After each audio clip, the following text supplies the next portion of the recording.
ఈ యొక్క ముఖ్య సమావేశం నిన్న మిత్రులు కృష్ణ గారు వచ్చినప్పుడు ఈ త్యాగాలతో ఏర్పడ్డ తెలంగాణ రాష్ట్రం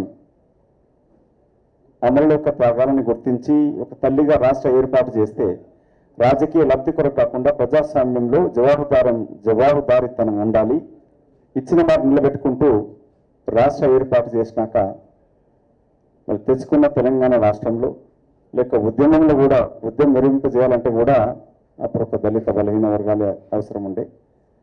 ఈ వచ్చిన తెలంగాణ రాష్ట్రంలో ధనిక తెలంగాణ రాష్ట్రంగా ఎట్లా ఏర్పడ్డది, దీంట్లో బడుగు బలహీన వర్గాల యొక్క శ్రమ ఎంత, రాష్ట్ర ఏర్పాటే కాకుండా అప్పుడు కోదండరామ్ సార్ కానీ మేమందరం కూడా రాష్ట్ర ఆదాయాన్ని విభజించవద్దు, తెలంగాణ హైదరాబాద్ యొక్క ఆదాయాన్ని తెలంగాణకే పరిమితం చేసినప్పుడే తెలంగాణ మనుగడ కొనసాగిస్తుంది.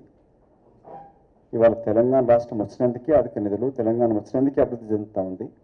కానీ ఈ తెలంగాణ వచ్చినాక ఈ ఫలాలు ఎవరికి అందుతూ ఉన్నాయి? తెలంగాణకే శ్రమించిన, తెలంగాణకై ప్రాణాలు అర్పించిన ఆ అమరుల యొక్క కుటుంబాలకు కనీస ఆర్థిక సహాయం చేయని దుర్మార్గపు పరిపాలన కొనసాగుతూ ఉన్నది. తెలంగాణ వచ్చినాక నలుగురు చేతుల బందీ అయినది.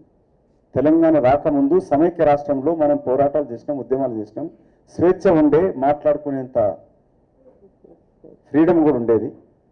మళ్ళీ జేఏసీ చైర్మన్ అయిన కోదండరామ్ గారిని అర్ధరాత్రి అరెస్ట్ చేసి మాట్లాడకుండా చేసిన పరిస్థితులు ఇవాళ తెలంగాణలో ఏర్పడ్డాయి. ఎంతోమంది యువకులని తన ఉపన్యాసాలతోటి ఉద్యమానికి పురుగొల్పిన ప్రొఫెసర్ కాసిం గారి పైన జాతీయ ద్రోహం కేసు పెట్టడం జరుగుతుంది. విద్యార్థులు ఎవరు ప్రశ్నించుకోనలేదు.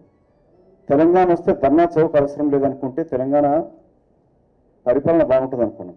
కానీ దుర్మార్గుడు తనను వ్యతిరేకిస్తాని కొరకు ఇందిరా చౌక్ దగ్గర ధర్నాలు పెట్టి వ్యతిరేకిస్తారని తెలంగాణ వచ్చినాక మొట్టమొదటి సంతకం ఉద్యోగ కల్పనకు చేయలే 1600 కోట్లతోటి పోలీసు వాళ్ళకు కార్లు కొనిచ్చాడు. అంటే రేపు ప్రశ్నిస్తారు వీళ్ళని తనడానికి కొరకనంటూ కార్లు కొనిచ్చాడు. మళ్ళీ ఇవాళ జరుగుతున్న ఈ యొక్క సభ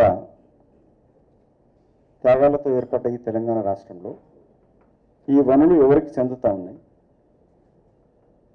7 ఏళ్ల నుంచి తెలంగాణ రాష్ట్రం వస్తే దళితులకు 3 ఎకరాల భూమినంటూ, లేక కేజీ టు పీజీ విద్య, అప్పుడు ఇంటికో ఉద్యోగం 1,00,000 ఉద్యోగాలు ఖాళీగా ఉండే, ఇప్పుడు 4 లక్షల వరకు వచ్చినాయి. ఉద్యోగ కల్పన జరుగుతలేదు. బీసీ ఎస్సీ ఎస్టీ కార్పొరేషన్స్ నిర్వీర్యమైపోయినాయి. ఎలాంటి లోన్స్ సౌకర్యాలు లేవు.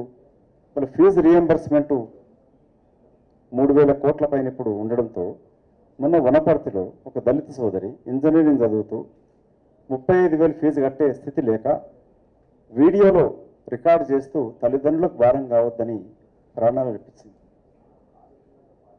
నిన్న మొన్న చూస్తూ ఉన్నాం, ఉద్యోగం రాక యువకులు ఆత్మహత్యలు చేసుకుంటా ఉన్నారు.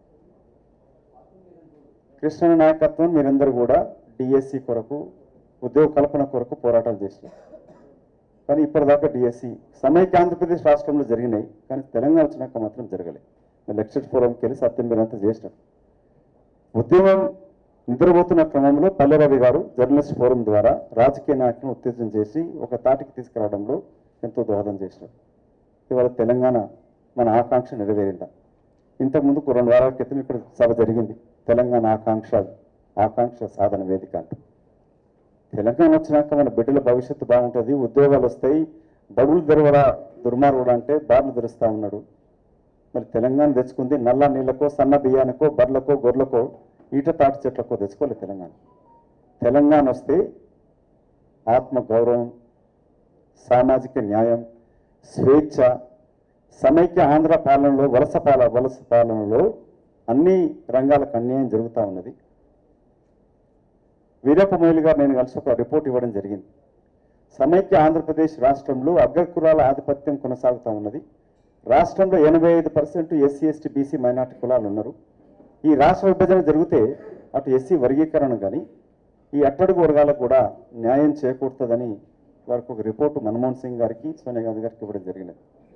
కానీ రాష్ట్రం వచ్చినాక ఏ దొరలోనైతే గ్రామాల నుంచి తరిమి కొట్టినరు